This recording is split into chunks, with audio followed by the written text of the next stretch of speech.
बहुत सारी चीजें हमारे पास आती है, हमारे सामने आती है, बहुत सारे सवाल आते हैं। अ, जैसे किसी ने पूछा, सर अल्सरेटिव कोलाइटिस की प्रॉब्लम को क्या कैंगन पानी से ठीक कर सकते हैं क्या? सर क्रोहन डिजीज है, उसको ठीक कर सकते हैं क्या? सर सेलियाक डिजीज है, उसको ठीक कर सकते हैं क्या कैंगन वाटर से? सर हार्ट की प्रॉब्लम को ठीक कर सकते हैं क्या? है ना? तो चूंकि हमारा मशीन जो है, चूंकि हम बात करते हैं कि भाई ये जो मशीन है हर प्रकार की बीमारियों को आने वाले समय में ठीक करने में सक्षम है, लोग ठीक हो रहे हैं, लोगों का बहुत शानदार फीडबैक जा रहा है, ये हम बताते हैं। तो मार्केट में जब हमारे पास बहुत सारे सवाल आते हैं तो ऑब्वियसली लोग हमें पूछेंगे कि भाई ये प्रॉब्लम है तो क्या इसका सॉल्यूशन आपके कैंगन में है क्या? इसलिए हम लोग इस सेशन को आगे बढ़ा रहे हैं। हमने हार्ट के ऊपर बात किया। मुझे लगता है कि बहुत सारी जानकारी आपको हार्ट के बारे में पता चली है। हमने लीवर के ऊपर बात किया, हमने किडनी के ऊपर बात किया, है ना? ठीक है। हमने पेट के ऊपर, स्टमक के ऊपर हमने बात किया। ठीक। स्टमक का काम क्या है, उसका फंक्शन कैसा होता है, उसमें कौन कौन सी बीमारियां होती हैं, और कैंगन वाटर उसमें कैसी महत्वपूर्ण भूमिका निभा सकता है। तो हम लोगों को अल्टीमेटली एक एक आउटलाइन, एक नॉलेज होना चाहिए, एक हल्का सा नॉलेज होना चाहिए। तब कहीं जाकर के हम मार्केट में लोगों को आराम से डील कर पाएंगे। Are you getting my point? यदि आप मेरी बातों से सहमत है तो यस लिखें चैट बॉक्स में। चैट बॉक्स में आप यस लिख सकते हैं। यस, है ना? तो ये बहुत जरूरी है कि आज हम जो बातें कर रहे हैं, ठीक है, हमें पता चलना चाहिए कि भैया बॉडी के अंदर कौन कौन सा पार्ट्स होते हैं, उनके काम क्या हैं, उनमें कौन कौन सी बीमारियां होती हैं, कैंगन वाटर से कैसे, क्योंकि हम हेल्थ और वेलनेस कोच हैं। यहाँ पर जितने भी लोग हैं वो हेल्थ और वेलनेस कोच हैं। ठीक। कभी आप मार्केट में गए, कोई सवाल आया और आपको पता नहीं है, ठीक है, या आप अपने अपलाइन को पूछना चाहते हैं और अपलाइन के पास भी उसका जवाब नहीं है, या वो नेटवर्क से बाहर है, तो फिर क्या हो जाएगा, बातें अधूरी हो जाएंगी, है ना? तो कस्टमर को यदि आपने सेटिस्फाई जवाब दे दिया तो आपकी मशीन डन हो जाएगी। हाँ यार, ये मेरे बारे में जानता है ना, मतलब इस बीमारी के बारे में जानता है, इसके बारे में जानता है, तो ये जो मुझे बोल रहा है वो बिल्कुल सत्य बोल रहा है ना? तो आज हम बात करते हैं छोटी आंत के ऊपर। देखिए, इंटेस्टाइन जो है वो पेट के नीचे होता है। हमारा जो पेट है ना, अमाशय, उसके जस्ट नीचे एक नालीदार संरचना होती है, नली के समान, पाइप के समान संरचना होती है, जिसको हम लोग बोलते हैं इंटेस्टाइन। और इंटेस्टाइन जो होता है दो प्रकार का होता है, एक होता है स्मॉल इंटेस्टाइन, छोटी आंत, और एक होता है लार्ज इंटेस्टाइन, बड़ी आंत। ठीक है। और ये जो छोटी आंत और बड़ी आंत हमारे शरीर के डाइजेस्टिव सिस्टम का एक बहुत महत्वपूर्ण, एक इम्पोर्टेंट पार्ट है, ये छोटी आंत और बड़ी आंत, है ना? तो आज हम बात करने वाले छोटी आंत के ऊपर, ठीक है, क्योंकि बहुत बड़ा चैप्टर है, बहुत बड़ा सिलेबस है। तो आज हम छोटी आंत को कवर करेंगे और उसके साथ जो बीमारियां हो रही हैं उसके ऊपर बात करेंगे, और कैंगन वाटर से कैसे उसका निराकरण हो सकता है उसके ऊपर हम बात करेंगे। ठीक। तो हम छोटी आंत के ऊपर बात करें, है ना? तो आपको मैं एक बोलना चाहता हूँ, एक स्क्रीनशॉट शेयर कर रहा हूँ, आप देखिएगा। छोटी आंत के ऊपर ये, सर आप सबको दिख रहा है? जी सर देख रहा सर। ठीक है। सर ये छोटी आंत है। ठीक।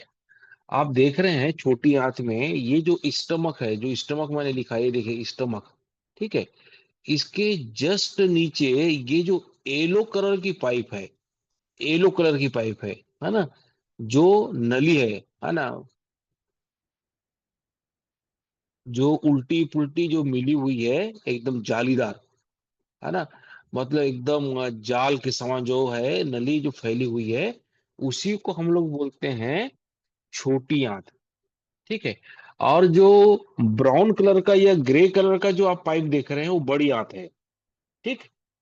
तो इंटेस्टाइन के दो दो पार्ट है, छोटी आंत और बड़ी आंत। आज हम छोटी आंत के ऊपर बात करेंगे। जो छोटी आंत जो है, ये जो पीले कलर का, फिर नीचे देखिए थोड़ा सा डार्क येलो कलर का दिख रहा है, ये छोटी आंत है। ये स्टमक के नीचे होता है। ठीक है। ये हमारे डाइजेस्टिव सिस्टम का बहुत ही महत्वपूर्ण पार्ट है, जो कि भोजन का पाचन, मतलब भोजन का 100% डाइजेशन, और पोषक तत्व, जो भोजन में जो पोषक तत्व होते हैं उसके एब्जॉर्ब करने में, अवशोषण करने में महत्वपूर्ण भूमिका निभाता है। क्लियर है? ये जो छोटी आंत है ना, ये नालीदार संरचना है ना। बहुत सारी नलियां आपस में जुड़ी हुई हैं, बुड़ी हुई हैं, आप देख पा रहे हैं, स्टमक के नीचे है। ये हमारे पाचन तंत्र का, डाइजेस्टिव सिस्टम का बहुत इंपॉर्टेंट पार्ट है। और ये हमारे भोजन के पाचन को और भोजन में जो आवश्यक पोषक तत्व है उसके अवशोषण में महत्वपूर्ण भूमिका निभाता है। क्लियर है? ठीक है। तो ये जो छोटी आंत होती है, इसकी लंबाई लगभग 20 से 23 फीट तक होती है। ये जो छोटी आंत है, इसकी जो लंबाई है वो 20 से 30 फीट तक होती है। क्लियर है? 20 से 30 फीट तक। सर लोग कैमरा ऑन करें, वीडियो ऑन करें, मजा आएगा बात करने में। तो ये जो छोटी आंत मैंने बताया, ये नालीदार संरचना होती है, और इसकी जो लंबाई होती है 20 से 30 फीट तक। मतलब मैं बात करूं यदि मीटर में, तो 5 से 7 मीटर तक इसकी लंबाई होती है। ये जो छोटी आंत है, इसकी लंबाई टोटल 5 से 7 मीटर तक होती है। ठीक। अब इसकी जो लंबाई है 5 से 7 मीटर होती है, लेकिन इसका जो व्यास है, रेडियस, मतलब देखो, आ, व्यास किसे बोलते हैं, मान लेते हैं ये मैंने एक सेट ओपन किया है। तो ये जो संरचना, इसको बोलते हैं व्यास। अंदर का मतलब उसकी साइज है ना, जो होल की साइज है उसको हम बोलते हैं व्यास, रेडियस। तो ये जो छोटी आंत है, इसका रेडियस जो होता है बड़ी आंत से बड़ा होता है। ठीक है। इसका जो व्यास है, रेडियस है, ये लार्ज इंटेंशन से बड़ा होता है। ठीक है। लेकिन इसकी जब वो लंबाई होती है ना, 5 से 7 मीटर तक होती है ना। इसीलिए इसको छोटी आंत बोला जाता है। और छोटी आंत का मुख्य काम है हमारा जो भोजन आमाशय से, यानी पेट से, स्टमक से जो भोजन हमारे, देखिए, हमारा पेट है, पेट में हमने भोजन खाया, पेट के अंदर चला गया, पेट में डाइजेशन होता है, और डाइजेशन होने के बाद भोजन जो होता है वो अमाशय से छोटी आंत में जाता है, पाइप में जाता है। तो हमारे भोजन में कुछ ऐसे आवश्यक पोषक तत्व, जैसे प्रोटीन है, फैट है, और कार्बोहाइड्रेट है, जो अच्छे से पाचित नहीं हुआ है, जो अच्छे से डाइजेस्ट नहीं हुआ है, वो छोटी आंत में जाकर के डाइजेस्ट होता है। ठीक। मतलब हमने भोजन किया, पेट के अंदर भोजन गया, भोजन का पाचन हो गया, उसके बाद जो भोजन है वो छोटी आंत में चला गया।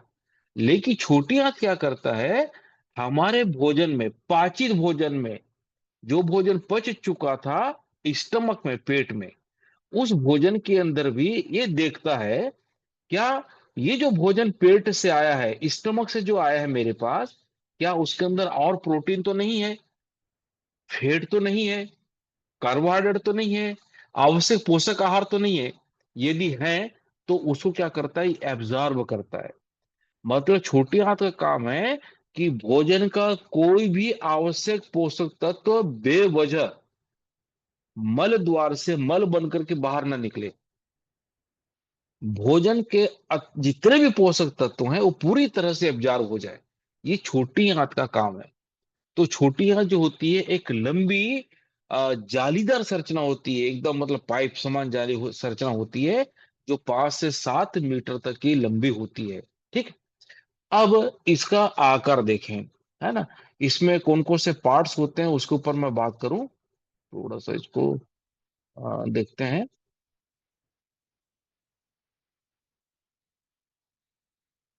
ये मैंने स्क्रीनशॉट दे दिया है आपको, आप देख सकते हैं। ये जो छोटी आंत है, आप देख रहे हैं इसमें तीन पार्ट होते हैं। छोटी आंत में आप देख रहे हैं तीन पार्ट होते हैं। तो सबसे पहला पार्ट है ड्यूडनम। ये देखिए, मैंने इसको लार्ज में किया है, ड्यूडीनम। ड्यूडीनम, है ना, ड्यूडेनम। ये स्टमक से जुड़ा हुआ होता है ना। ये छोटी आंत का सबसे पहला भाग होता है जो पेट के बाद आता है। ये जो ग्रीन कलर का आप देख रहे हैं ना, इसको बोलते हैं डूडनम, है ना। ये छोटी आंत से जुड़ा होता है, मतलब स्टमक के जस्ट नीचे होता है, छोटी आंत से जुड़ा होता है। दूसरा पार्ट है जेजुनम। ये वाला भाग पीला कलर का है, देखिए जेजुनम, ये दिख रहे हैं आप, है ना। ये दूसरा भाग है जेजुनम। ये छोटी आंत का मध्य भाग है ना, और ये बहुत आवश्यक भाग है। और सबसे तीसरा है इलियम। ये आप देख रहे हैं, ये इलियम। ये इलियम देखिए, छोटी आंत का सबसे छोटा भाग है ना। ये नीचे में बड़ी आंत से जुड़ जाता है। मतलब छोटी आंत से भोजन पूरी तरह से डाइजेस्ट होने के बाद ये बड़ी आंत में जाता है। तो इलियम के बाद बड़ी आंत आता है। तो इलियम के बाद ये भोजन, जो पाचित भोजन है, वो बड़ी आंत में चला जाता है। क्लियर है। तो हमारे जो छोटी आंत है उसमें तीन पार्ट होते हैं। ड्यूडेनम होता है, ये बोलना चाहिए स्टमक के जस्ट नीचे होता है, और ये पहला भाग होता है आपका छोटी आंत का। दूसरा है जेजुनम, ये मिडिल वाला भाग होता है। और तीसरा होता है इलियम। इलियम ये सबसे निचला भाग होता है जो सीधा सीधा बड़ी आंत से जुड़ा होता है ना। ये जो छोटी आंत होते हैं इसमें बहुत सारे बोलने चाहिए अलग अलग टाइप के दीवारें होती हैं, जिसको हम लोग बोलते हैं म्यूकोसा, सब म्यूकोसा, सेरोसा। ये बहुत सारे इसके अंदर होते हैं, है ना। मतलब इसके अंदर की जो दीवार होती है उसको म्यूकोसा बोला जाता है, सब म्यूकोसा बोला जाता है ना। और ये मस्कुलिस होता है, सेरोसा होता है ना। ये क्या करता है, हमारे भोजन के पाचन के को अवशोषण करने के लिए ज्यादा सतह का निर्माण करता है ना। मतलब म्यूकोसा होगा, सब म्यूकोसा हो गया, मस्कुलरिस हो गया, सेरोसा हो गया, है ना। ठीक है। इनका काम क्या है, छोटी आंत के लिए सतह पैदा करना। ठीक है। अब छोटी आंत में दो चीजें और होती है जो बहुत महत्वपूर्ण होती है, विली और माइक्रोविली, है ना। ये जो आप छोटी आंत देखेंगे, यदि आप अंदर में इसके स्ट्रक्चर को छोटी आंत का, तो इसमें छोटे छोटे उभार होते हैं जिसको बोलते हैं विली और माइक्रोविली। इसका काम क्या होता है, पोषण, कोई भी भोजन के जो भोजन का जो पाचन हो रहा है उसके अवशोषण क्षेत्र को भी ये बढ़ाता है, और भोजन के पाचन में ये ज्यादा मदद करता है, ये विली और माइक्रोविली। इसके अंदर जो उभार होता है, जैसे हम ब्रश करते हैं तो ब्रश में जो उभारे होता है ना, वैसी आप देखेंगे तो इसके अंदर भी उभारे होती हैं, आ, छोटी आंत। ठीक है। ये जो छोटी आंत है, यदि आप उसके अंदर जाएंगे तो जैसे ब्रश के अंदर जो उभार होता है वैसे छोटे छोटे उभार होते हैं कोशिकाओं का, है ना। छोटे छोटे उभार होते हैं, क्योंकि हमें पता है कि पूरा शरीर कोशिकाओं से बना हुआ है।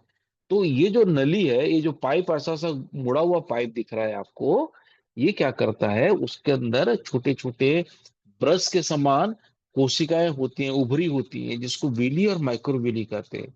ये विली और माइक्रोविली का काम क्या होता है, भोजन का अच्छे तरह से पाचन करने में, भोजन के अवशोषण करने में ये ज्यादा सरफेस पैदा करता है, ताकि भोजन के अंदर के हर चीज का पाचन भली भांति तरीके से हो जाए।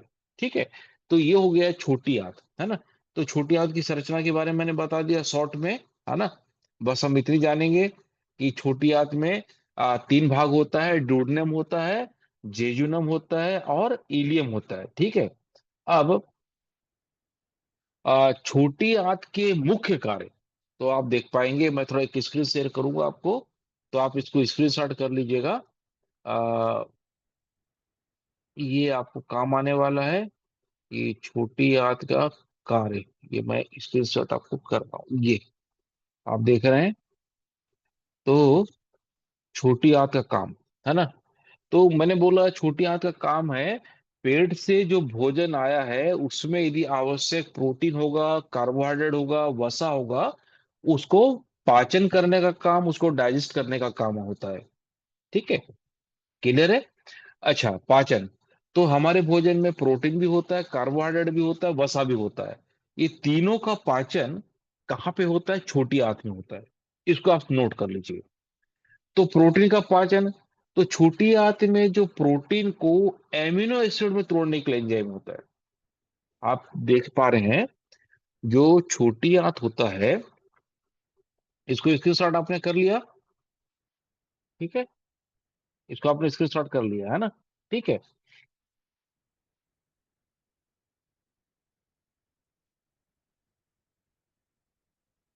हाँ। दो दो छोटी आंत में जो भोजन आया है पेट से, तो उस भोजन में यदि मान लेते हैं, बोलना चाहिए प्रोटीन है। ठीक है। हम दाल खाते हैं उसमें प्रोटीन होता है, हम सब्जियां खाते हैं उसमें प्रोटीन होता है, हम अंडे का यूज करते हैं तो उसमें प्रोटीन होता है। ठीक है।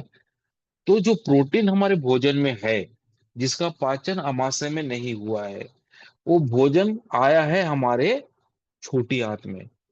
तो जो प्रोटीन है उसको एमिनो एसिड में, याद रखिए, प्रोटीन जब तक एमिनो एसिड में नहीं टूटेगा उसका पाचन नहीं होगा। क्लियर है।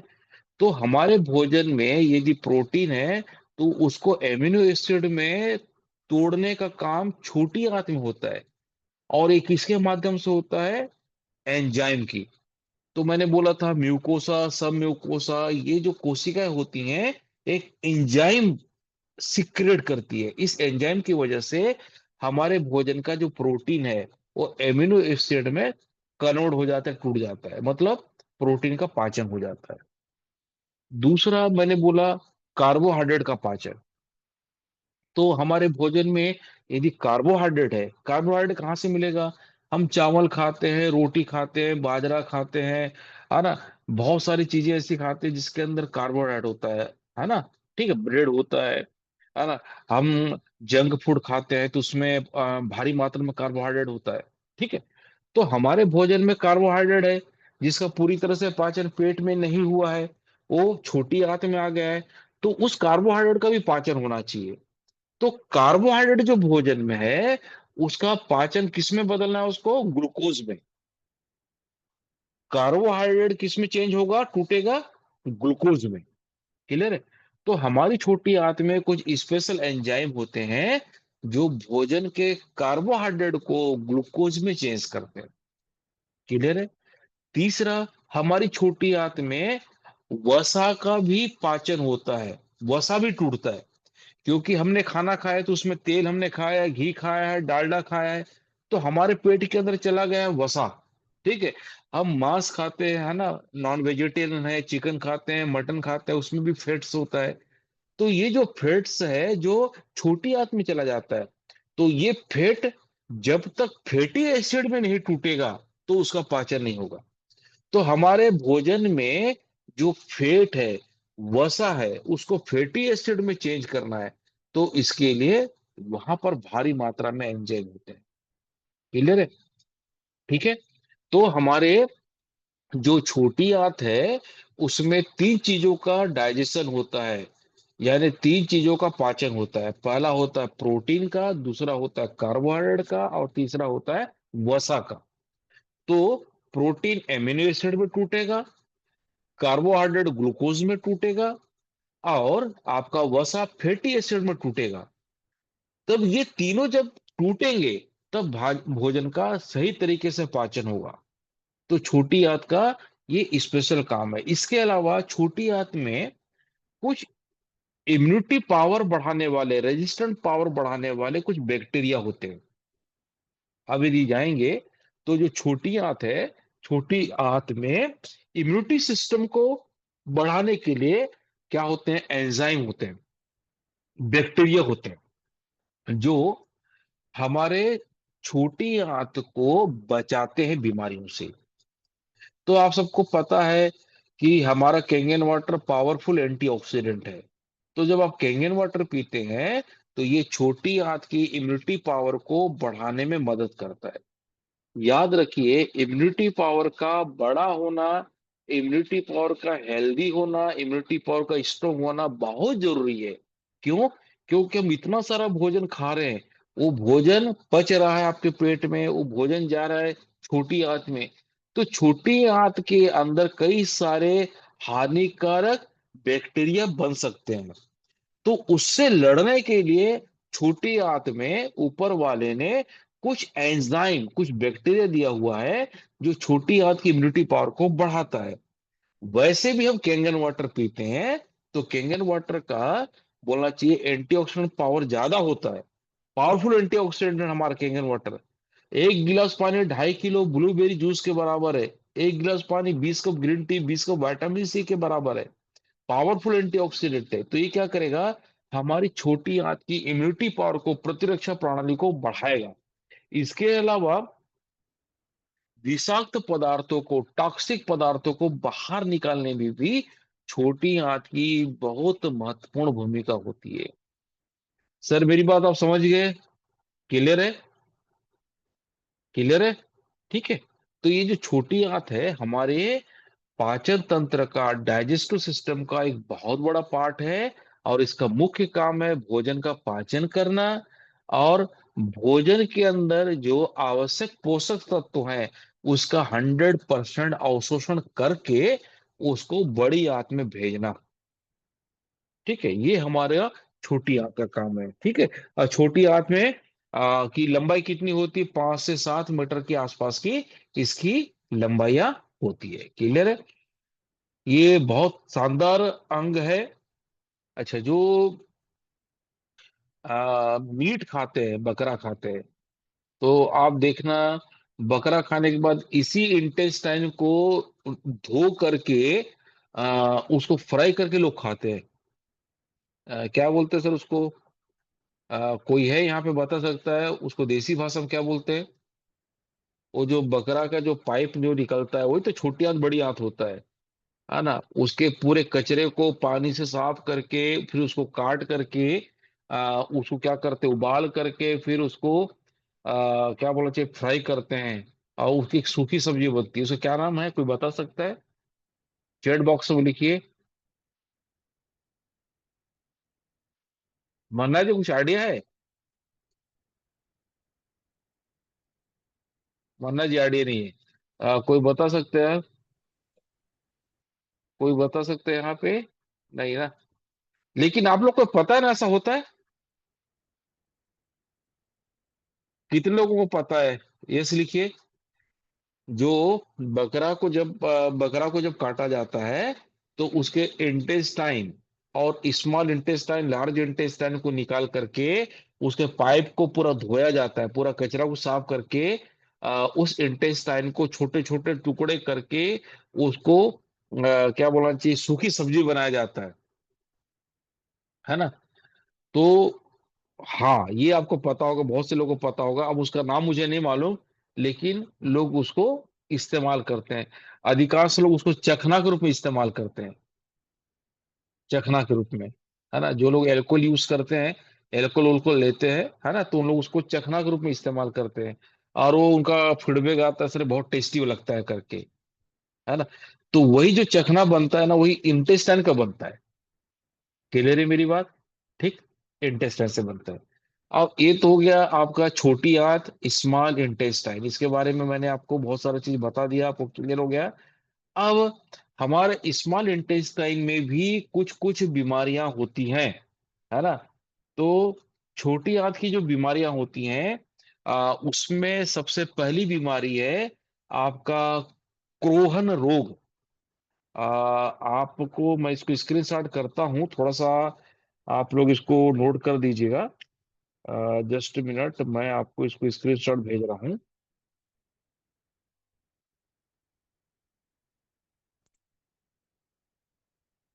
जस्ट मिनट, स्क्रीनशॉट करने दीजिए मुझे।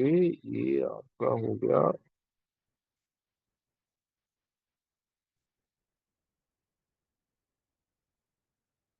जस्ट मिनट सर, ये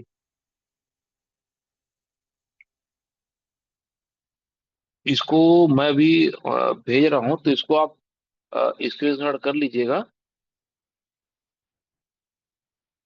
रुकिए, जस्ट मिनट। ठीक है, तो ये हो गया है। स्क्रीनशॉट इसका देखते हैं हम लोग। ये सर, इसको आप लोग नोट कर लीजिएगा। ठीक है, सारे लोग इसको नोट कर लीजिएगा, क्योंकि ये आ, आपको आगे जा करके क्लियर होगा। छोटी आंत की जो मुख्य बीमारी होती है, क्योंकि हम आगे जा करके डील करने वाले हैं अपने कस्टमर को, है ना। तो सबसे पहले छोटी आंत की जो बीमारी होती है, ये जो मेन मेन है, एक है क्रोहन रोग, क्रोहन डिजीज, है ना। ये एक सूजन की बीमारी है, जो छोटी आंत और बड़ी आंत दोनों को प्रभावित करती है। ठीक है, इसके लक्षणों में पेट का दर्द होना, दस्त होना, वजन कम होना, है ना। और आपका सूजन होना, वजन कम होना, थकावट होना, ये क्रोहन रोग है ना। तो ये छोटी आंत में होता है। यदि इसको आपने कर लिया, तो फिर हम लोग आगे बढ़ते हैं, है ना। ठीक है, क्रोहन रोग यह एक सूजन वाली बीमारी है, जो छोटी आंत बड़ी आंत को प्रभावित करती है। इसमें यदि पेट दर्द हो रहा है, दस्त हो रहा है, वजन कम हो रहा है, आप थक जा रहे हैं, थकावट हो रही है, तो आप ये समझ लीजिएगा कि छोटी आंत में प्रॉब्लम हो रहा है, जिसको हम क्रोहन रोग बोलते हैं, है ना। दूसरा है सेलियाक।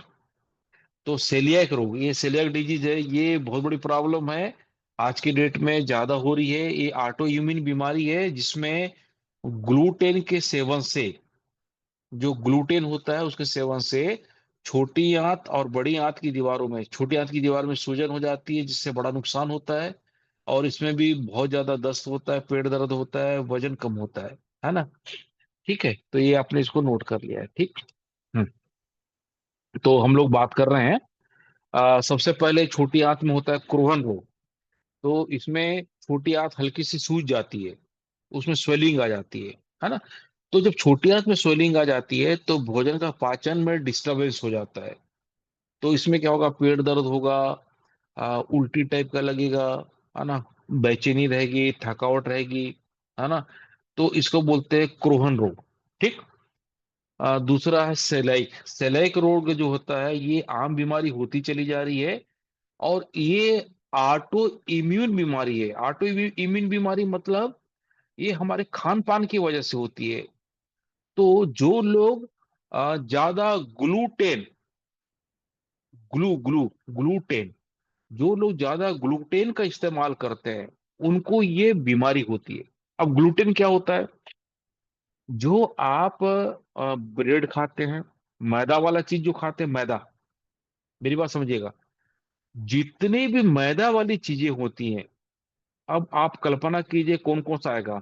मैदा में डबल रोटी हम लोग खाते हैं, ठीक है, ब्रेड खाते हैं, पास्ता खाते हैं, है ना, हम लोग नूडल्स खाते हैं, और हम लोग पिज्जा खाते हैं, बर्गर खाते हैं। तो जितने भी मोमोज खाते हैं, तो जितने भी जंक फूड होते हैं, उनके अंदर मैक्सिमम मैदा होता है। तो मैदा से ही ग्लूटेन बनता है। तो जो लोग मैदा युक्त भोजन खाते हैं, तो मैदा से एक स्पेशल टाइप का केमिकल निकलता है, जिसको बोलते हैं हम लोग ग्लूटेन। तो लोग जो मैदा वाला चीजें ज्यादा खाते हैं, उनके छोटी आंत में मैदा चिपक जाता है, ठीक है, जिससे छोटी आंत में ज्यादा सूजन आ जाता है। क्रोहन रोग में सूजन कम होगा, लेकिन सेलियाक रोग में सूजन ज्यादा होगा। तो आपका छोटी आंत सूज जाएगी। तो ये अक्सर उन लोगों को होता है जो मैदा युक्त भोजन ज्यादा खाते हैं, ठीक। तो यदि हम लोग होटल में जाएं, तो होटल में हम लोग क्या करते हैं, हमें गेहूं की रोटी नहीं मिलती, हम लोगों को मिलता है आपका मैदा वाला रोटी, है ना।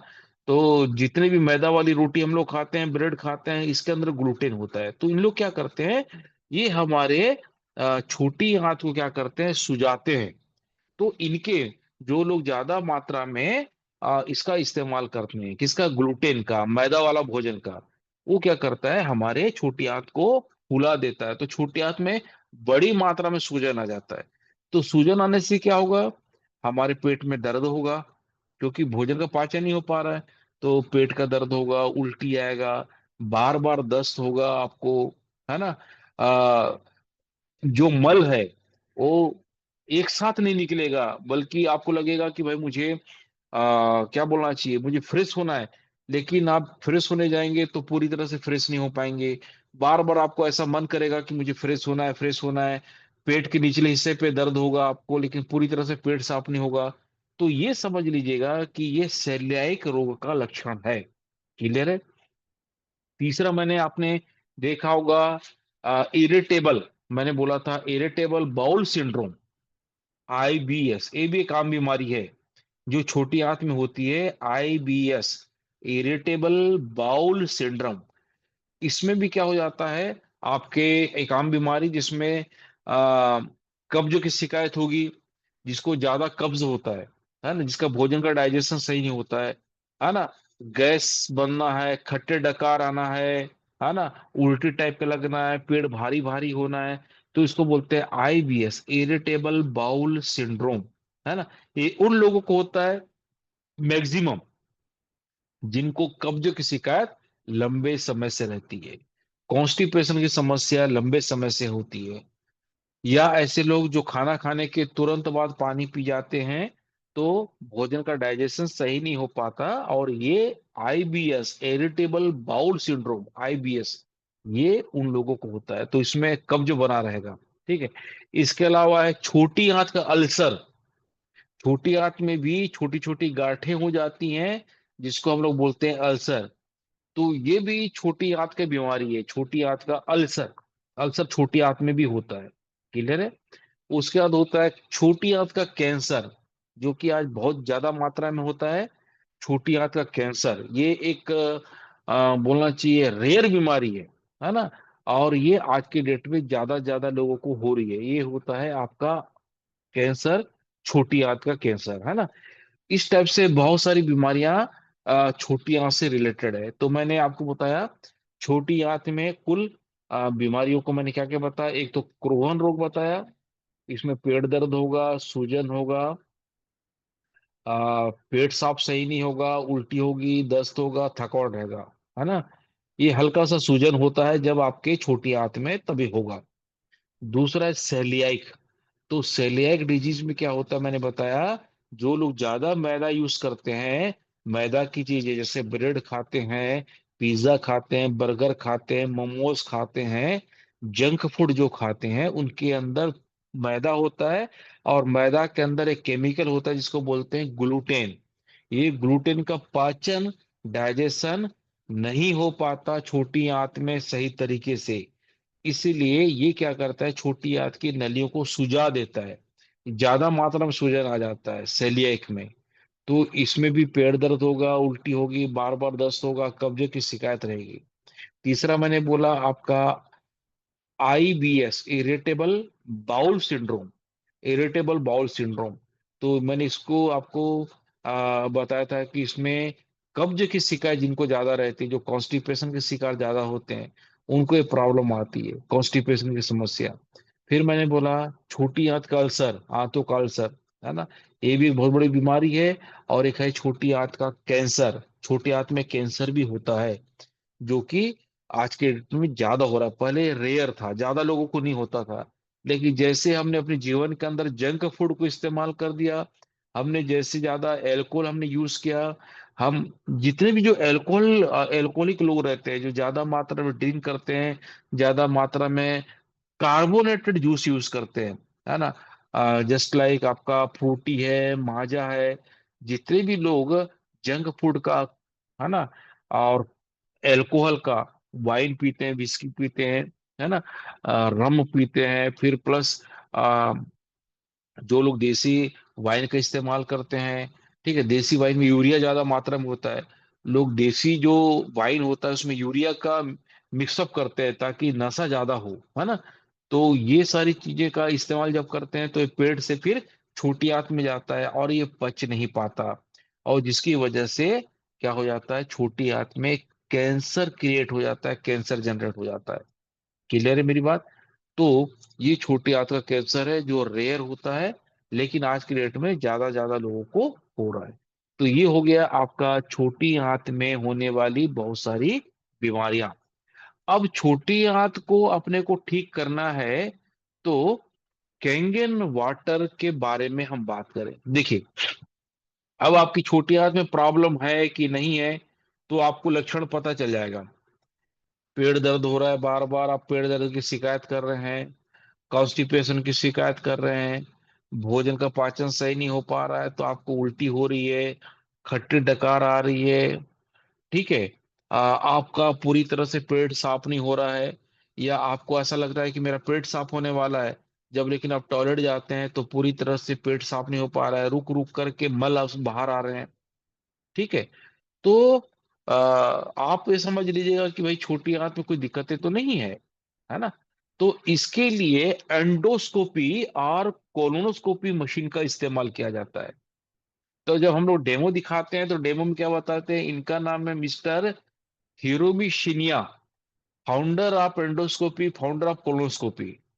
तो डॉक्टर हिरोमी शिनिया ने एक मशीन बनाया जिसको बोलते हैं कोलोनोस्कोपी। तो कोलोनोस्कोपी में जो पाइप होता है उसके सामने में एक कैमरा लगा होता है, बल्ब भी लगा होता है और एक कैमरा भी लगा होता है, ठीक है। तो उसको हम लोग क्या करते हैं, रेक्टम से, रेक्टम मतलब कहाँ से, जहां से हमारा मल निकलता है वहां से उस पाइप को अंदर डाला जाता है। रेक्टम मतलब मलाशय, जहां से मल बाहर निकलता है, तो वहां से उस पाइप को अंदर डाला जाता है, कोलोनोस्कोपी मशीन को, कोलोनोस्कोपी मशीन को अंदर डाला जाता है। फिर वो क्या करता है, लाइट जलती है, कैमरा क्या करता है, छोटी आंत का फोटो लेता है, और छोटी आंत का फोटो लेने के बाद फिर आपके कंप्यूटर में, सिस्टम में पाएगा, पता चल जाता है कि आपकी छोटी आंत में क्या प्रॉब्लम है। क्या क्रोहन रोग तो नहीं हो पाया है, क्या सेलियाक रोग तो नहीं हो पाया है ना। अब आप समझ गए, देखिए क्रोहन रोग, सेलाइक रोग, ये सबको आप समझ गए।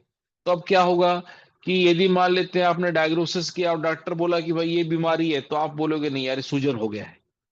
देखिए पहले डॉक्टर यदि बोला क्रोहन रोग हो गया आपकी छोटी आंत में, सेलेक हो गया है, आईबीएस हो गया है ना, इरिटेबल बाउल सिंड्रोम हो गया है, अल्सर हो गया है, तो हम इसको बड़ा बीमारी सोचते थे। लेकिन जब हमको समझ में आ गया है कि भाई ये बीमारी हो रही है छोटी आंत में, तो एक्चुअल में इसका कारण क्या है, क्लियर, तो आपको आसानी से बीमारी को समझने में मदद मिलेगी, ठीक है।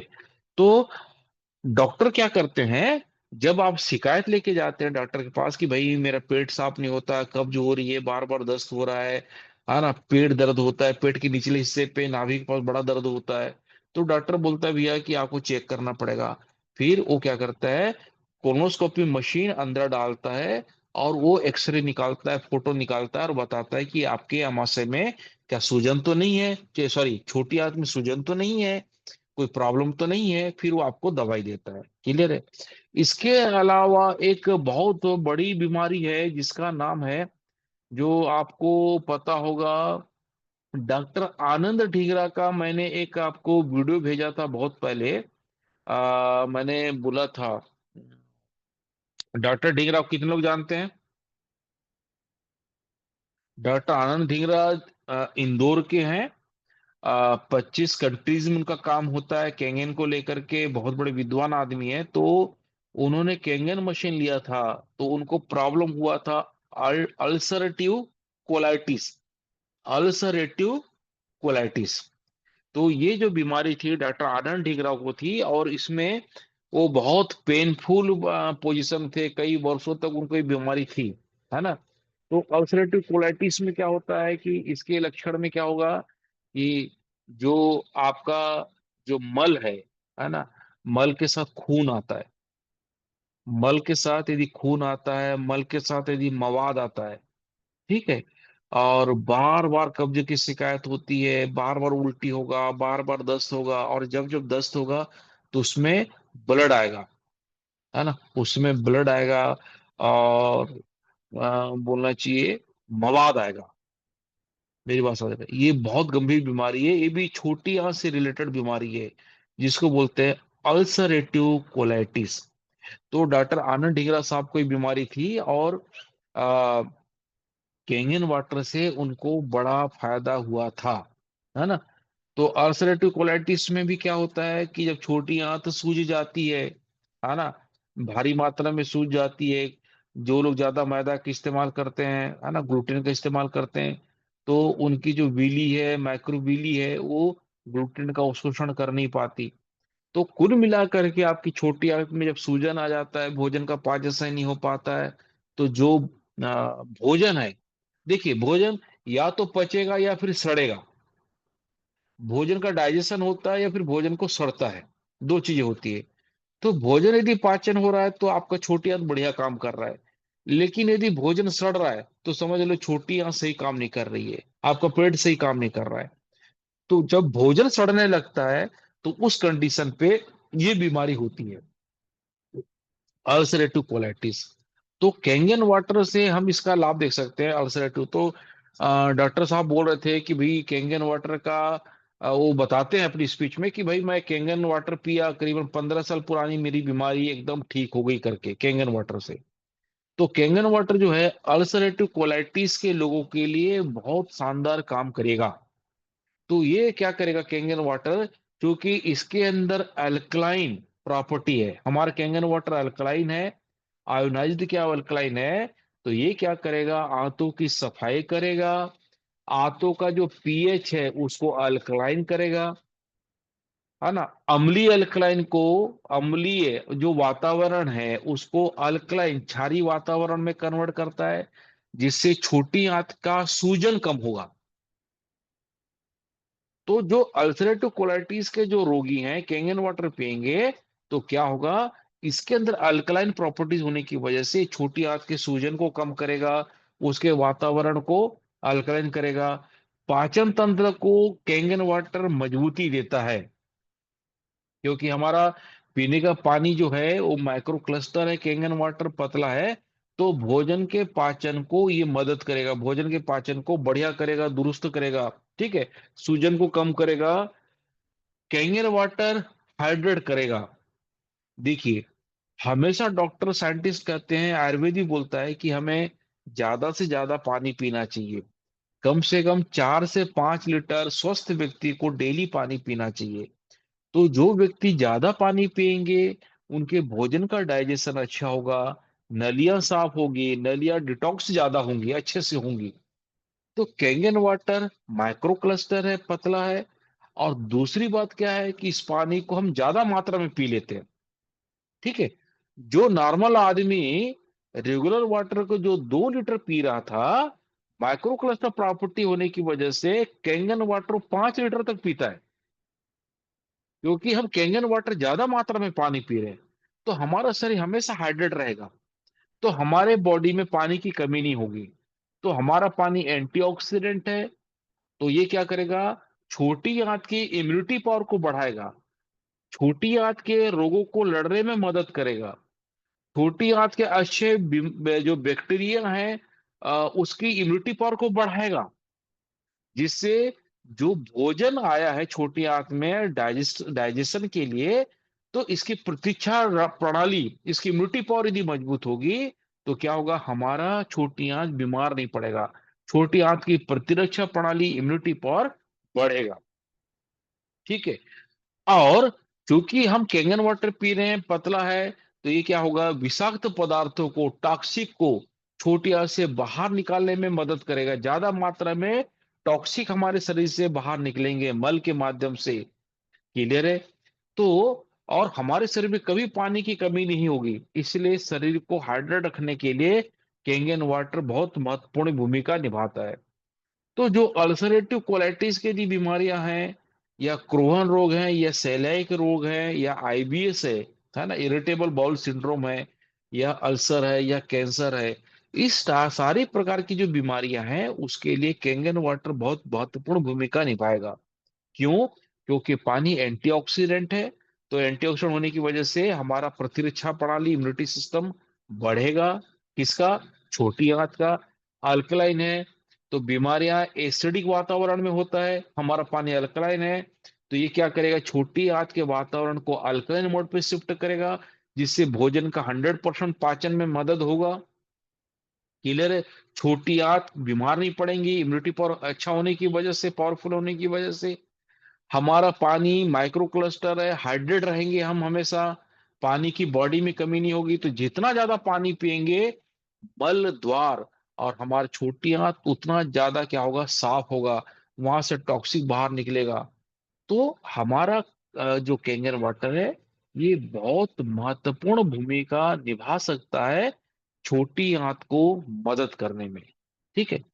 अब यदि मान लेते हैं, मैं बोलता हूं कि जो कैंसर, तो किसी भी प्रकार का कैंसर है, तो लोगों का ये फीडबैक है कि कैंगन वाटर से कैंसर जैसी बीमारियां, फोर्थ लेवल का कैंसर हमारा ठीक हुआ है करके ये लोगों का फीडबैक है। क्लियर है।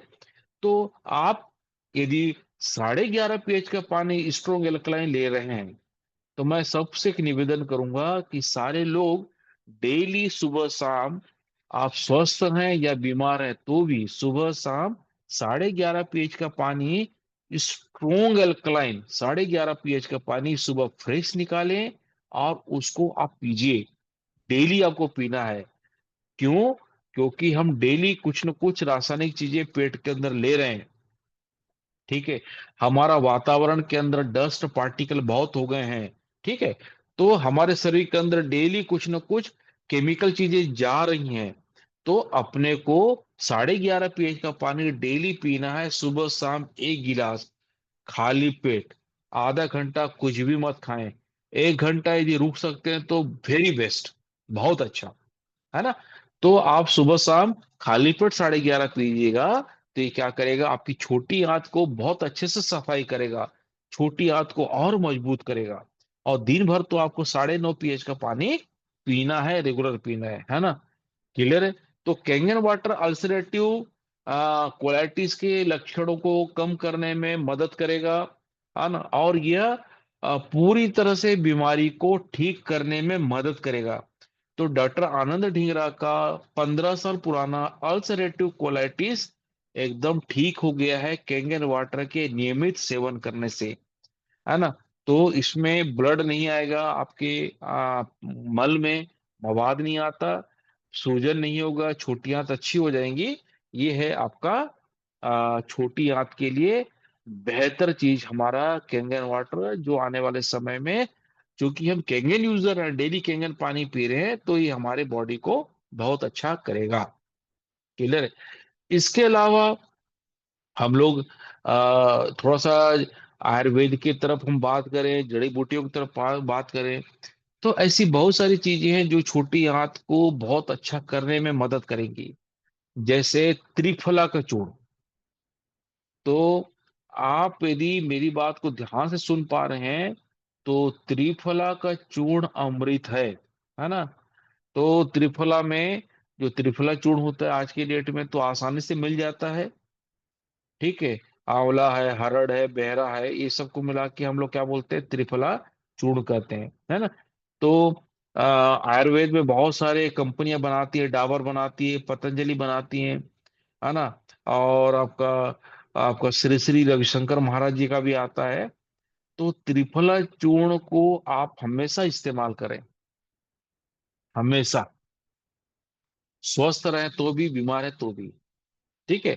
केंगन पानी पी रहे हैं तो भी, नहीं पी रहे हैं तो भी, त्रिफला चूर्ण रामबाण चीज है हमारी बॉडी के लिए।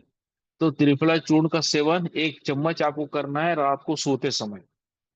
जब आप खाना खा ली हैं, खाना खाने के बाद करीबन 1 घंटा हो गया, 1 घंटे के बाद जब आप बिस्तर पे जा रहे हैं, तो सोने से पहले 1 चम्मच आपको त्रिफला चूर्ण खाना है, और 9.5 pH का पानी आपको पी जाना है। ठीक है। आप इसको 9.5 में घोल बना करके भी 1 चम्मच त्रिफला चूर्ण का सेवन आप कर सकते हैं। क्लियर है। इसके अलावा जो एलोवेरा का जूस है, वो भी हमारे छोटी आंत के लिए बढ़िया है। एलोवेरा का जूस 9.5 pH में बना करके भी आप पी सकते हैं, एलोवेरा का जूस।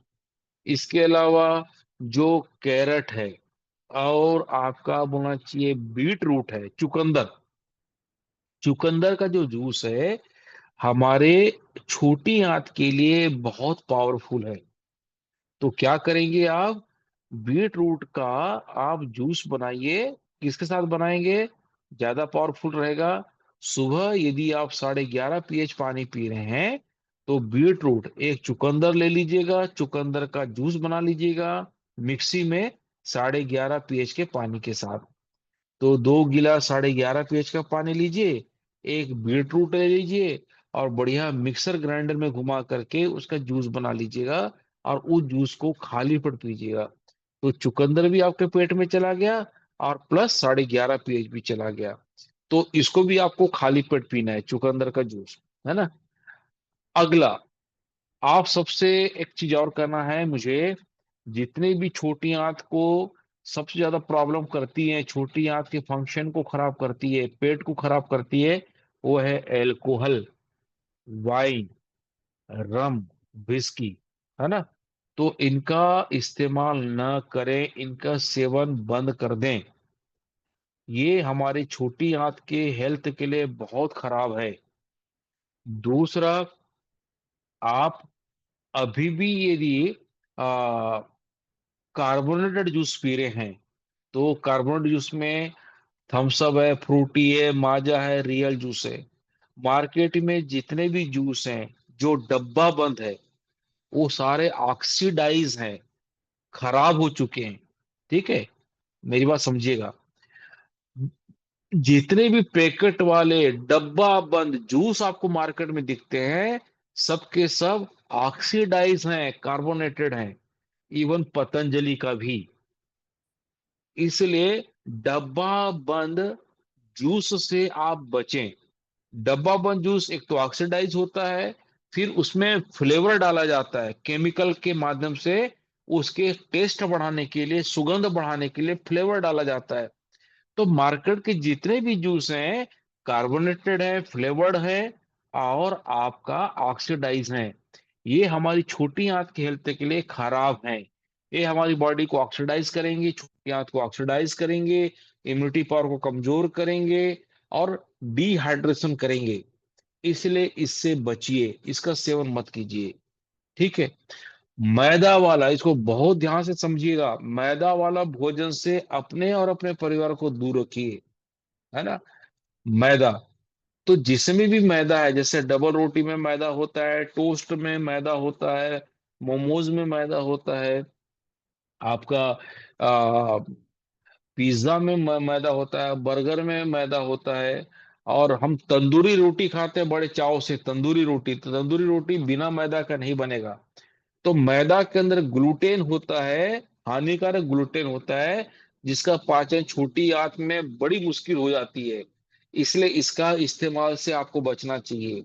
यदि छोटी आंत को यदि स्वस्थ रखना है, तो मैदा युक्त तो भोजन का इस्तेमाल ना करें। शारीरिक व्यायाम करें, कम से कम 10 से 15 मिनट डेली आप एक्सरसाइज करें, जिससे आपका छोटी आंत ठीक होगा, शरीर ठीक होगा। तो हल्का फुल्का 10 15 20 मिनट आप अनुलोम विलोम कर सकते हैं, छोटा मोटा योगा कर सकते हैं, छोटा मोटा एक्सरसाइज कर सकते हैं, वॉकिंग कर सकते हैं।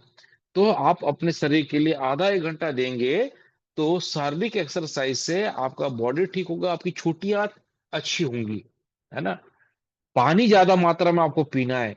यदि आप चाहते हैं कि आपका छोटी आंत बहुत साफ रहे, मस्त रहे, हेल्दी रहे, तो ज्यादा मात्रा में आप पानी पीजिए, कैंगन वाटर ज्यादा मात्रा में पीजिए, है ना।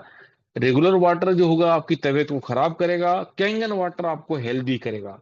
तो जितना ज्यादा कैंगन वाटर आप पी सकते हैं, कम से कम 5 लीटर पीने की आदत डालिए, जिससे आपका शरीर हमेशा हाइड्रेट रहेगा, है ना, भोजन का डाइजेशन अच्छा होगा। अगला चीज, जो हम चाय पीते हैं ज्यादा मात्रा में, चाय यदि आप पीने के शौकीन है तो कम से कम 2 टाइम या 1 टाइम पीजिए। ज्यादा मात्रा में चाय पीते हैं तो उसके अंदर कैफीन होता है, वो भी हमारी छोटी आंत की एक्टिविटी को नुकसान पहुंचाता है। स्मोकिंग जो लोग करते हैं, बीड़ी सिगरेट करते हैं, है ना, ठीक है, तो वो जो बीड़ी सिगरेट होता है, वो भी हमारी बॉडी के लिए हानिकारक है, उसका इस्तेमाल न करें, वो भी हमारे शरीर के लिए हानिकारक है ना। तो कुल मिलाकर के मैंने बताया कि जो छोटी आंत है वो हमारे पाचन तंत्र का, हमारे शरीर का महत्वपूर्ण अंग है, जो भोजन का पाचन करने में और भोजन के अंदर आवश्यक पोषक तत्वों के अवशोषण में बहुत महत्वपूर्ण भूमिका निभाता है। हमारे भोजन के कार्बोहाइड्रेट है, प्रोटीन है, फैट है, उसको पाचन करने में, उसको डाइजेस्ट करने में बहुत महत्वपूर्ण भूमिका छोटी आंत का है। छोटी आंत की बीमारियां होती हैं, छोटी आंत में बीमारी होती है, जिसको आप कैंगन वाटर से आने वाले समय में बहुत तरीके से बेनिफिशियल रूप से आपको लाभ इसका मिलेगा। तो आप सबसे, मेरा कहना है कि आपके पास दुनिया की सर्वोत्तम मशीन कैंगन वाटर मशीन है, तो इसका इस्तेमाल आप जरूर करें, लगातार करें। तो कैंगन वाटर कैसे पीना है? तो कैंगन वाटर पीने का तरीका ये है, सब लोग वीडियो ऑन कर दीजिए सर, है ना। तो कैंगन वाटर पीने का तरीका सबसे अच्छा क्या है? सबसे पहले आप सुबह उठते हैं तो मशीन चालू कीजिए, 11.5 pH का पानी 1 से 2 गिलास आप सुबह खाली पेट पीजिए। यदि आप चुकंदर का जूस पीना चाहते हैं तो चुकंदर का जूस बना करके 11:30 में पीजिए। क्लियर है? एलोवेरा का जूस पीना चाहते हैं, ठीक है, वो कर लीजिए। कोई शुगर पेशेंट होता है तो नीम करेला जूस पीते हैं, तो उसको भी 11.5 pH में सुबह 2 ढक्कन 3 ढक्कन नीम आंवला या करेला जामुन का जो लोग यूज करते हैं, है ना, तो उसको 11.5 pH में मिक्स करके सुबह खाली पेट आप पीजिए, ये आपका काम हो गया। ठीक है। दिन भर आपको 9.5 pH का पानी पीना है। ठीक है, क्लियर है? घर में है तो फ्रेश निकालिए, और यदि बाहर जा रहे हैं तो बॉटल लेके जाइए। क्लियर? लेकिन कोशिश कीजिए कि आपको ज्यादा पानी पीना है। यदि अब गाड़ी है, आपके पास कार है, तो कार में कम से कम 5 लीटर बॉटल भरिए। और जब घर से निकलते हैं तो ये संकल्प करके निकलिए कि जब मैं घर से वापस आऊं रात को, तो पांचों डब्बा खाली करके आऊंगा। 5 बॉटल, 1-1 लीटर का 5 बॉटल आपकी गाड़ी में रख लो। जो साइड ड्राइवर सीट होता है, आप जहां बैठते हैं, बाजू में जो होता है उसमें एरिया होता है पानी पीने के लिए, पानी बॉटल रखने। तो 5 लीटर पानी भर लो 5 डब्बे में, है ना। और आप संकल्प लेके जाओ, जब मैं अब बाहर जाऊंगा, वापस आऊंगा, तो 5 लीटर पानी का डब्बा खाली हो जाना चाहिए। क्लियर है? अच्छा, यदि आप खाना खाते समय पानी नहीं पीते हैं तो बहुत अच्छी आदत है। ठीक है, यदि आप खाना खाते समय पानी नहीं पीते हैं तो बहुत शानदार आदत है, इसको बना के रखो। लेकिन यदि आपके खाना खाने के समय पानी पीने की आदत है, तो मैं आपसे रिक्वेस्ट करूंगा कि आप न्यूट्रल वाटर 7 pH के पानी पीना चालू करें। खाना खाते समय पानी पीना है तो 7 pH का, क्योंकि ये न्यूट्रल वाटर है, तो ये हमारे डाइजेस्टिव सिस्टम को प्रॉब्लम नहीं करेगा। जो हाइड्रोक्लोरिक एसिड हमारे स्टमक में जनरेट हुआ है, उसके फंक्शन को ये कम नहीं करेगा। तो आप यदि खाना खाते समय पानी पीने के शौकीन है, तो 7 pH का पानी सुबह शाम आपको पीना है। और यदि नहीं है तो आप बिल्कुल अच्छा कर रहे हैं, 1 घंटा के बाद ही आप पानी पीजिए। तो 1 घंटे के बाद यदि आप पानी पीना चाहते हैं, तो आप न्यूट्रल वाटर पीजिए, बहुत अच्छा है। और यदि न्यूट्रल वाटर नहीं पी पा रहे हैं तो 9.5 pH का पानी या 8.5 pH का पानी, 9 pH का पानी आप पी सकते हैं। ठीक है। रात को सोते समय, अच्छा, खाना आपने खाया, खाली पेट हो गया, तो 3 घंटे के बाद, 4 घंटे के बाद लगभग भोजन का पाचन हो जाता है, पेट खाली हो जाता है। तो लंच के बाद 3 से 4 घंटा हो गया, 4 घंटे के बाद पेट खाली हो गया, तो आप 1 से 2 गिलास 11.5 pH का पानी पी सकते हैं। मैंने बोला ना, 11.5 pH का पानी स्ट्रॉन्ग अल्कलाइन है, 2 टाइम पीना है, सुबह और शाम। खाली पेट आधा घंटा कुछ नहीं खाना है, 1 घंटा कुछ नहीं खाना है। ठीक। तो आप शाम को 5 बजे 6 बजे आप 11.5 pH का पानी पी सकते हैं। ठीक है। रात को सोते समय यदि आप त्रिफला चूर्ण खाने के शौकीन है, यदि आपके पास है तो बिल्कुल खाइए, अमृत है, कोई दिक्कत नहीं है। तो सोते समय 1 चम्मच त्रिफला चूर्ण 9.5 pH में, या फिर आप मुंह में डाल दीजिए त्रिफला चूर्ण और 9.5 pH का पानी पी जाइए। ठीक है। जब भी मशीन का इस्तेमाल करेंगे, पानी निकालेंगे, तो 6 pH का ब्यूटी वाटर हर हाल में निकालना है। ये आपकी जिम्मेदारी है, ये आपकी रिस्पॉन्सिबिलिटी है, ये आपकी कर्तव्य है, ड्यूटी है।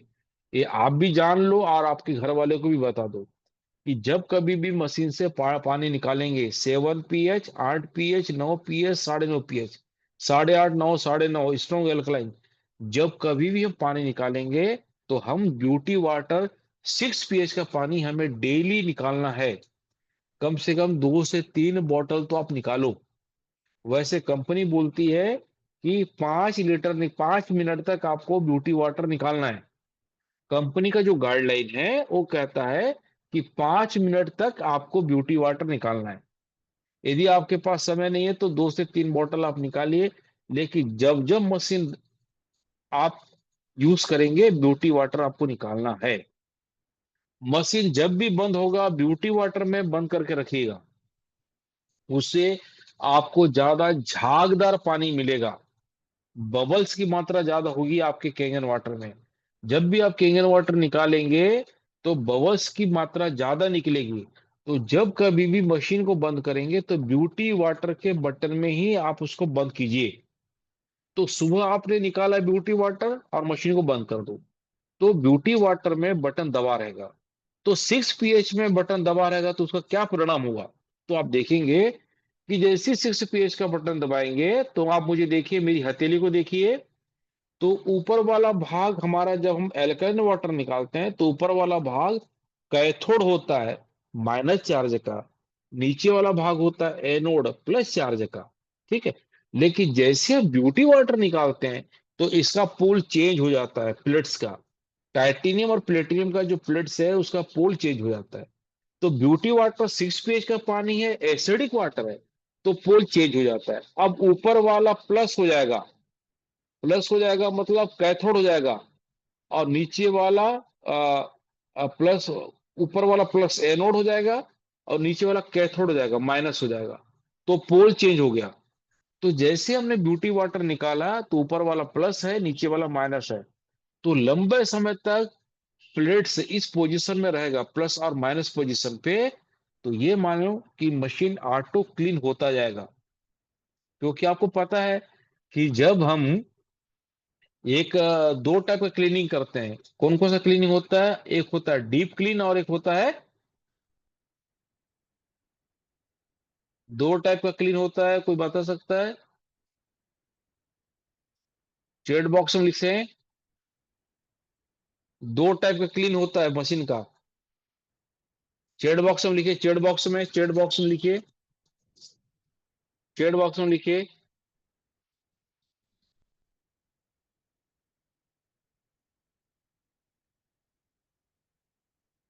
यस प्रदीप्ता जी, 2 टाइप का क्लीनिंग होता है, ई क्लीनिंग और डीप क्लीन। तो ई क्लीन में क्या होता है आपको पता है? पानी बॉटल में निकाल करके लंबे समय तक छोड़ दिया जाता है। क्लियर है? तो मशीन अच्छी क्लीन हो जाती है। वैसे ही जब आप ब्यूटी वाटर में मशीन निकालते हैं पानी, और ब्यूटी वाटर में मशीन को दबाते हैं और बंद कर देते हैं, तो पोल चेंज होने की वजह से, पोल चेंज होने की वजह से ज्यादा मात्रा में मशीन का जो प्लेट्स होता है साफ हो जाता है। पानी ज्यादा बबल्स वाला आपको मिलेगा, ज्यादा हेल्दी वाटर मिलेगा। और जब भी मशीन को चालू करेंगे तो ब्यूटी वाटर में दबा है तो थोड़ा सा ब्यूटी वाटर निकलेगा, फिर आप 8.5, 9.5 निकाल सकते हैं। क्लियर है? तीसरा सबसे इंपॉर्टेंट बात है ना, कि आप पानी जो पी रहे हैं तो बीच बीच में चेक करते रहिएगा मशीन का, कि आपका पानी अल्कलाइन हो रहा है कि नहीं हो रहा है, अल्कलाइन वाटर आ रहा है कि नहीं आ रहा है, आपको देखना है।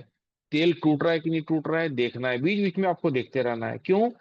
इसके पीछे का कारण यह है कि हमारा जो आरओ है, या जो पानी है, उसका टीडीएस लगातार अप डाउन होता रहता है। तो टीडीएस अप डाउन हो गया तो समझ लो कि आपका जो पानी है वो सही तरीके से इलेक्ट्रोलिसिस नहीं हो पाएगा, इसलिए सही तरीके से अल्कलाइन नहीं आएगा। और पानी सही तरीके से अल्कलाइन नहीं आएगा तो हमें रिजल्ट भी सही तरीके से नहीं मिलेगा। इसलिए हमेशा बीच बीच में आप, बीच बीच में मतलब कैसा, 15 दिन 20 दिन में एक बार चेक करो। 9:30 को निकालो, 11:30 निकालो, 11:30 को चेक करो एंटीऑक्सीडेंट आ रहा है कि नहीं आ रहा है, अल्कलाइन आ रहा है कि नहीं आ रहा है, माइक्रो कोलेस्ट्रॉल आ रहा है कि नहीं आ रहा है, चेक करो, बबल्स आ रहा है कि नहीं आ रहा है, चेक करो। और यदि मान लेते हैं आपने चेक किया, आपका पानी अल्कलाइन नहीं आ रहा है, तो क्या करना पड़ेगा, आरओ के टीडीएस को सेट करना पड़ेगा। तो यह जितने भी लोग हैं, मैं सबसे बोलना चाहता हूं, आपके पीने का पानी का जो टीडीएस है 70-80 रखो। 70-80 में पानी शानदार इलेक्ट्रोलिसिस होता है। मतलब इलेक्ट्रोलिसिस करने के लिए यदि आपके पानी में 70-80 मिनरल्स हैं, टीडीएस मतलब खनिज पदार्थ की संख्या, हमारे पानी में कितने खनिज पदार्थ हैं। तो यदि आपके पीने के पानी में 70-80 खनिज पदार्थ हैं, मिनरल्स हैं, तो इलेक्ट्रोलिसिस शानदार तरीके से होगा और कैंगन वाटर बहुत शानदार बनेगा। कैंगन वाटर बहुत जबरदस्त बनेगा। ठीक है। तो ये जो कैंगन वाटर आप पियेंगे वो बहुत ज्यादा हेल्दी भी बनेगा, कैंगन वाटर बहुत बढ़िया और शानदार बनेगा। क्लियर है। तो आपको बार बार चेक करना है, बीच बीच में चेक करना है। ठीक है। तो आरओ का पानी जो है उसका टीडीएस 70-80 आप रखिए। मशीन को न्यूट्रल वाटर देना है। न्यूट्रल वाटर यदि आपने दे दिया तो हेल्दी वाटर बनेगा। क्लियर है। अभी देखिए बादल गरज रहा है बार बार, है ना, लाइट अप डाउन हो रहा है, गरज रहा है। तो आप जरूर मशीन का इस्तेमाल करने के बाद जो प्लग है उसको आप जरूर निकाल के रखिए। क्योंकि अभी बारिश बहुत ज्यादा हो रही है, अलग अलग क्षेत्रों में बादल बहुत गरज रहे हैं, है ना। तो हमारी मशीन प्रॉब्लम में आ सकती है, जल सकती है। तो इसलिए जो स्विच बोर्ड से इसका जो बोलना चाहिए प्लग है, मशीन का प्लग है, उसको जरूर आप निकालिए। तो टीवी का भी आप निकालते हैं प्लग, है ना, टीवी कूलर का आप निकालते हैं प्लग, तो इसका भी प्लग निकालिए। क्लियर, ये बहुत जरूरी है। क्योंकि अचानक भारी मात्रा में यदि बादल गरज वरज होती है ना, तो फ्रीक्वेंसी की वजह से, वाइब्रेशन की वजह से हमारा प्लग जल सकता है। क्लियर है? तो ये हो गया आपको कैंगन वाटर। अब चंद्रकिशोर साहू ने पूछा है कि कौन से बॉटल में कैंगन वाटर को रखना चाहिए। तो आप कांच के बॉटल में कैंगन वाटर रखेंगे, बहुत ही शानदार इसका रिजल्ट मिलेगा। तो पानी को वैसे भी आ, कांच के बर्तन में रखा जाना चाहिए। ठीक है। आप देखेंगे जितनी भी पुराने से पुरानी दवाइयां आती हैं वो कांच में, शहद भी कांच के में आता है। तो जो भी अच्छी दवाइयां होती हैं वो कांच में होती हैं। ठीक। तो कांच के गिलास में या कांच के बाउल में या कांच के बर्तन में आप कैंगन वाटर रखिए, लंबे समय तक फायदेमंद करेगा। स्टील में भी आप रख सकते हैं। स्टील के बर्तन में भी आप रख सकते हैं, जैसे हमारे घर में स्टील के बर्तन है तो स्टील के बर्तन में आप कैंगन वाटर रख सकते हैं। ठीक है। जो पानी का जो बॉटल आता है जो बिस्लरी का होता है, और जो एक्वाफिना का जो बॉटल आता है 20 लीटर वाला, वो बॉटल सही नहीं है कैंगन वाटर रखने के लिए। उसमें बीपीए की मात्रा ज्यादा होती है, वो कैंसर कारक हो सकता है। इसलिए बोला गया है कि जितने भी पानी के बोतल होते हैं यूज करने के बाद उसको फेंक दीजिए, तोड़ दीजिए या डिस्ट्रॉय कर दीजिए। ठीक है। तो हमको कौन सा बोतल यूज करना है, प्लास्टिक का कौन सा बोतल यूज करना है। तो जो मिल्टन का जो आते हैं, मिल्टन के जो बोतल आते हैं वो बहुत शानदार हैं। जो मोटा वाला जो प्लास्टिक होता है वो बेहतरीन होता है, अच्छा होता है, हेल्दी होता है। तो जो 20 लीटर का जो जार सप्लाई होता है ना, वो बीपीए फ्री होता है, तो उसमें आप पानी रख सकते हैं। है ना, बीपीए फ्री होता है वो। जो 20 लीटर का जार आता है, पार्टी वार्टी में सप्लाई करते हैं, उसमें पानी मस्त लंबे समय तक हेल्दी रह सकता है। आप उसमें रख सकते हैं। क्लियर है। तो कांच के बोतल में रखेंगे बहुत अच्छा रहेगा। अच्छा, पानी कभी भी गिलास में मत पीजिएगा। पानी जो पीजिएगा, जो पहले जो आता था ना, क्या बोलते थे उसको आपका, क्या बोलते हैं सर इधर आपका, कसेला। और क्या बोलते हैं सर? और क्या बोल सकते हैं हम लोग उसको? पानी पीने के लिए कसेला जो होता है बड़ा, मतलब बड़ा बर्तन जिसका जो मुख बड़ा हो। तो गिलास में जब हम पानी पीते हैं तो उसमें क्या होता है, उसका सरफेस टेंशन बढ़ जाता है पानी का, पृष्ठ तनाव बढ़ जाता है, सरफेस टेंशन बढ़ जाता है। तो वो क्या करता है, छोटी आंत की नलियों को डिस्टर्ब करता है। ठीक है। तो हमें ज्यादा चौड़ा वाला जो मुंह है वो बर्तन से पानी पीना चाहिए, जिसका मुंह चौड़ा हो, जैसे जग होता है ना। ये वेंकट जी हावला लिखे, पता नहीं क्या चीज है, तो ठीक है। तो जिसका बड़ा मुंह होगा ना, चौड़ा मुंह होगा, उसमें अपने को पानी पीना चाहिए, क्योंकि उस बर्तन में पानी का सरफेस टेंशन कम होगा। तो जैसा जग होता है, मग होता है, उसका मुंह बड़ा होता है। तो मुंह बड़ा होने से सरफेस टेंशन कम होता है। इसलिए पुराने जमाने के लोग गिलास में पानी नहीं पीते थे, वो कसेला में या बड़े मुंह वाले बर्तन में पीते थे। तो हमें भी वही पीना चाहिए। क्लियर है? तो कुल मिलाकर के आज का सेशन 8:30 हो रहा है। आज के सेशन को यहीं विराम देते हैं। किसी को कुछ पूछना है आज के सेशन को लेकर के तो बिल्कुल वो बात कर सकते हैं। कोई सवाल है, बात करने के लिए कुछ आपके प्रश्न है, लगा सकते हैं। तो माधव जी, जो कोई पूछना चाहता है हैंड रेस करें, और उनको अनम्यूट कर दें सर। माधव जी आप अनम्यूट हो जाइए। और जो भी हैंड रेस कर रहा है उनका कोई सवाल होगा तो पूछने बोलिए। जी सर, जी सर, किसी भी साथियों का कोई सवाल होगा तो आप हैंड रेस कर सकते हैं। आपको अनम्यूट किया जाएगा, या मैं सबको ऑप्शन दे रहा हूँ अनम्यूट का। जिनका सवाल होगा वो पूछ सकते हैं अनम्यूट करके। हाँ, बारी बारी से पूछ सकते हैं।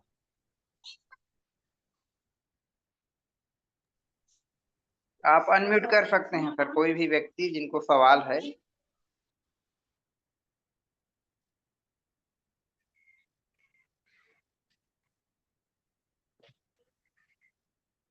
चलिए, कोई सवाल नहीं है। मुझे लगता है कि सबको समझ में आ गया है, क्योंकि हमारे डिस्ट्रीब्यूटर सभी के सभी समझदार हैं, है ना। और मुझे ऐसा लगता है कि मैंने जो बताया सब समझ में आ गए।